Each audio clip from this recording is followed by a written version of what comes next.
Nous vivons une époque où les crises se succèdent, où ce que l'on croyait acquis peut disparaître brutalement. Dans ce contexte, l'initiative est et reste un refuge.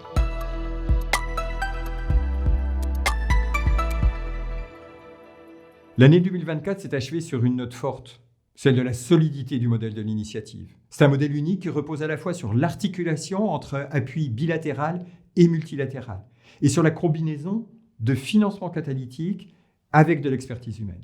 Ce succès, c'est d'abord celui de nos partenaires, de nos équipes et de toutes les personnes engagées dans notre écosystème. Qu'ils soient à Paris, à Bangkok, à Conakry, Kigali, N'Djamena ou Nouakchott, toutes et tous contribuent à porter notre action.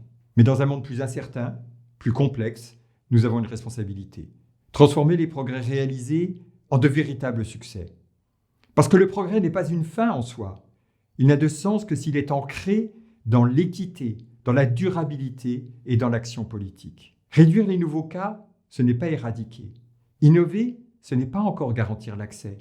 Et sans justice sociale, sans preuves scientifiques, sans un engagement politique soutenu, les avancées contre le VIH, le paludisme et la tuberculose restent fragiles, incomplètes. Alors à l'initiative, nous célébrons chaque progrès, mais surtout, nous en faisons une source d'apprentissage, une exigence constante, une préoccupation quotidienne. L'initiative est et reste un refuge. C'est un lieu d'engagement, fidèle à ses valeurs, les droits humains, l'égalité de genre, la rigueur scientifique.